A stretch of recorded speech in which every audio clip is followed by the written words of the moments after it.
Encre d'histoire, Plume et Voix, Alban de Maigret.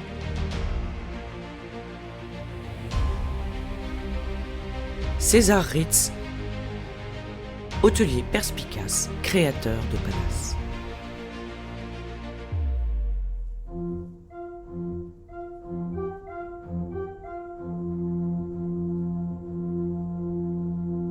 Lorsque je rêve de l'au-delà, du paradis, je me trouve toujours transplanté au Ritz à Paris, écrivait Ernest Hemingway dans Paris est une fête, publication posthume de 1964. Welcome to paradise. 13e enfant d'une famille de bergers suisses, le jeune César est un enfant vif à l'âme d'artiste, mais peu enclin aux études. Plus qu'il n'étudie, le petit Suisse exalte sa montagne natale du canton du Valais et admire en rêvant les élégantes qui passent en diligence.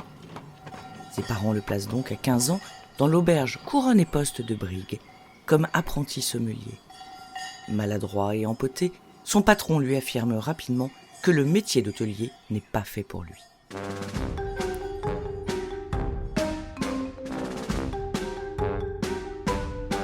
Avril 1867. Plus de 10 millions de visiteurs courent à Paris pour l'exposition universelle qui va dévoiler au monde le nouveau visage de la ville lumière, celui du Second Empire dessiné par le baron Haussmann.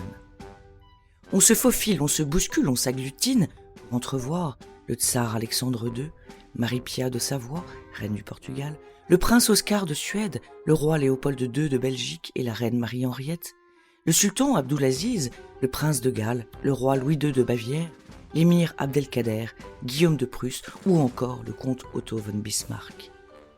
C'est dans le bouillonnement de cette foule immense qui fourmille et babille que César Ritz découvre un Paris en mal de main-d'œuvre.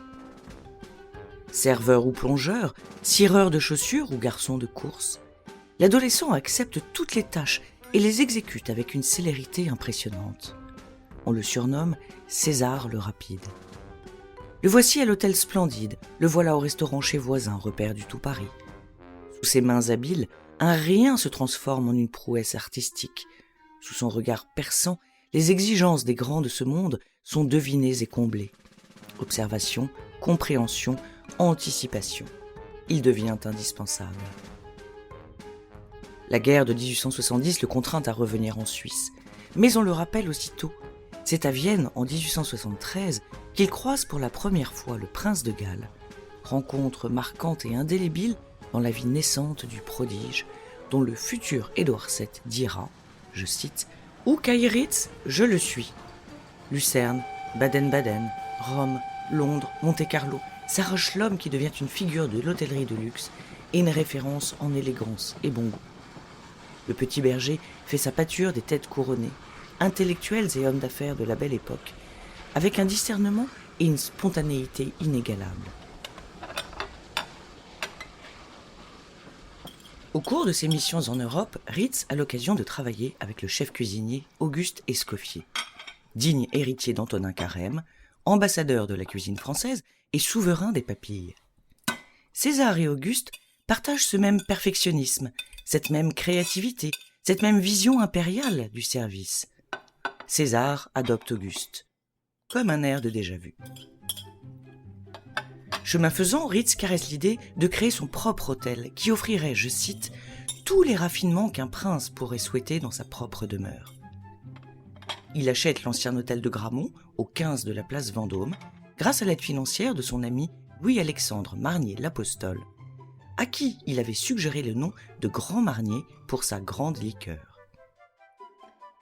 Ritz a 48 ans lorsqu'il inaugure le 1er juin 1898 l'hôtel qu'il décrit comme, je cite, « une petite maison à laquelle je suis fier d'avoir attaché mon nom ».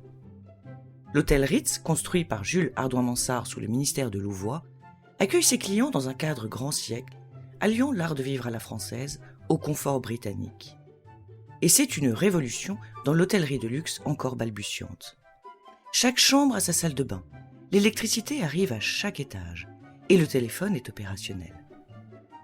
Robinetterie dorées à leur fin, cristal et argenterie des meilleures maisons, moquettes épaisses et soyeuses, linge raffiné, traversins comme des éplins et oreillers remplis de plumes d'oie, selon les mots d'Hemingway, tout contribue à une hygiène au service de la beauté, à la sérénité feutrée et au faste velouté du premier palace. En cuisine, c'est bien entendu Escoffier qui opère et invente le menu à la carte avec une organisation très innovante de brigades. L'élite de la société parisienne et étrangère se presse dans la salle Régence où siège le plus artistique des restaurants et déguste la haute gastronomie d'Auguste qui n'hésite pas à baptiser ses plats du nom de ses belles clientes, à l'instar de la pêche Melba dédiée à la chanteuse Nelly Melba. Le 5 o'clock le plus select et le bar américain affiche complet. En 1912, l'hôtel est agrandi et un corridor long de 110 mètres relie l'aile Vendôme à l'aile Cambon. Rien de plus ennuyeux que ce couloir interminable, déplore Madame Ritz. Garnissez-le de belles choses, alors les clients ne s'apercevront pas qu'il est long, étroit et sombre, répond César. Des vitrines miroitantes exposent des objets de luxe dans la galerie des tentations qui devient une promenade mirifique. Le Ritz, si tranquille, si resplendissant, si bien conçu pour le repos des grands de la terre, est en vérité tout sonore de roman, selon les mots de Léon-Paul Fargue dans Le Piéton de Paris en 1939. Il est vrai que Marcel Proust ne perdait pas son temps au Ritz. Il venait y humer l'air de l'époque et Olivier, l'un de ses amis, maître d'hôtel du palace, lui livrait les derniers potins du Gotha pour alimenter les aventures de son immense œuvre à la recherche du temps perdu. Coco Chanel s'installe pendant 30 ans dans la chambre de l'étudiante, une suite de 100 mètres carrés. Le Ritz, c'est ma maison, se plaisait-elle à dire. Francis Scott Fitzgerald publie en 1922 un diamant gros comme le Ritz.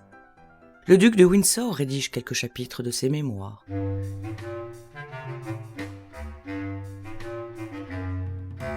Ernest Hemingway, Colette, Jean Cocteau, Anita Loos, Audrey Hepburn, Maria Callas et tant d'autres y respirent les effluves d'ambre et d'orange confites que dégage le grand escalier, d'où descendent femmes endiamantées et hommes en frac.